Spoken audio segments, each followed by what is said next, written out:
came down to the green this afternoon, had lots and lots of rain. We're actually going to start planning out where to put a new bunker, because that's a project we're going to do, and we've been smashed by disease. Let's talk about it and let's fix it. Yo mate, what up? Welcome to another lawn tip vid. So we're in the end of May at the moment, and it has been quite wet for the end of the season, but still warm, and we've seen a ton of people talking about disease in their lawns this time of year, and now we've been smacked with it. Unfortunately, we should have really put a preventative fungicide down because we knew there was heaps of rain coming and the temps were still up, and try to protect this seed. But you can see here, brother, look at how bad that is here. Now, this is where it first started, and we thought it was just a thin spot, and then it's just slowly crept out, hit this area, got worse there, and now it's starting to try and kill out a lot of other areas around here. You can see there's just spots absolutely everywhere. Bro, it's even starting to spread up here. Oh dear, look at all that, look at the leaf. Super yellow, looking quite crook, unfortunately. We've also got another spot with the disease on the golf green. Shady spot here, keeps it shady here all day long.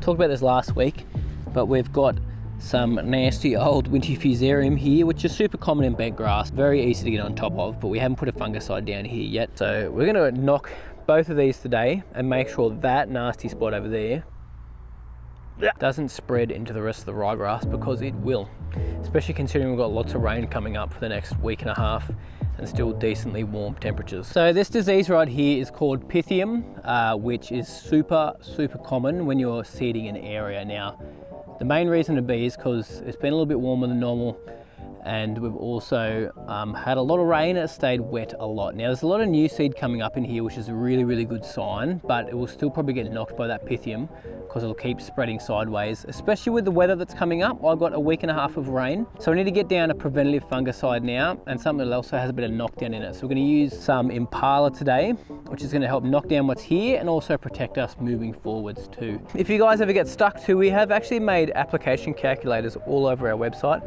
new ones. So I'll show you on the screen. We've measured out this area, which we've added a little calculator to measure your lawn size too, and then you can choose the product, what disease you've got.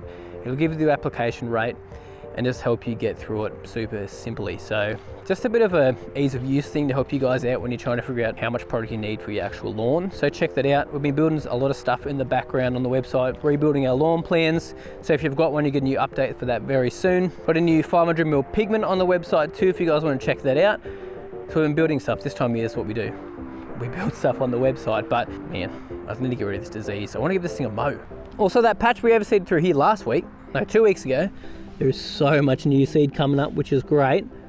Really good. Great sign to see. So this should thicken up nicely and look really good. I was actually going to come down and do a granular fertilizer today to give this a bit more of a kick, just some more nitrogen to get things moving, but I'm not going to do that with disease about, because it's only going to cause more and more issues. So we'll do this today.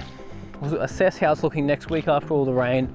We may overseed some patches and then get some granular fertilizer out too. Top dress some areas, and if there's some really wet spots, we may even aerate them just to help get some airflow through those spots. So Josh is just mixing up some of the Impala in the spray tank up the back there, but just while waiting, we're going to start working on the bunkers here. So I've got a few images, I'll flick them on the screen. Let us know where you think we should put a bunker in this area. I'm thinking up the back left corner from where the tee shot is, because that's the most obvious spot when you're thinking about playability of where it would be. Because if you put it too close to the dam, I mean, that's already a hazard.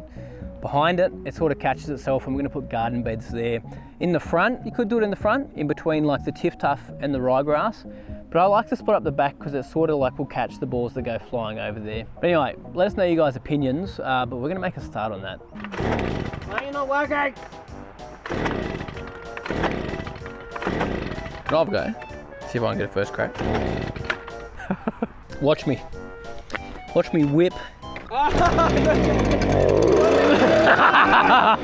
First time every time.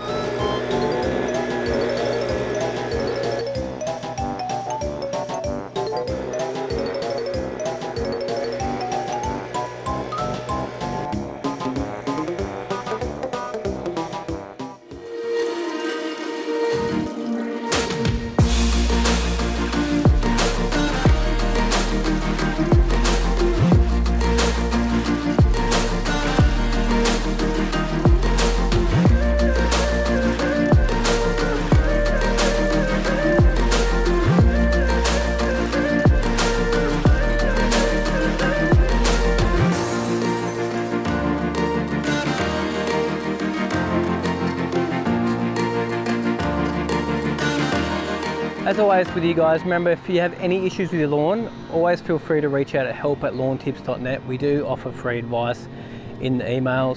Josh, myself and Taylor all answer them throughout the whole year. But it's just going to be a waiting game with this now, so we have to wait until this repairs. Next week we may do a little bit of an overseed. I want to do some granular fertilizer too, but again we'll assess how it's going and the situation. Because there's some areas that need a mow and there's some areas that don't, so I'm just going to leave it, let it rest, not stress it out too much at this point in time, and then go from there. But anyway, thank you guys so much for watching, really appreciate it, and hopefully I have good news for you very soon. Bye.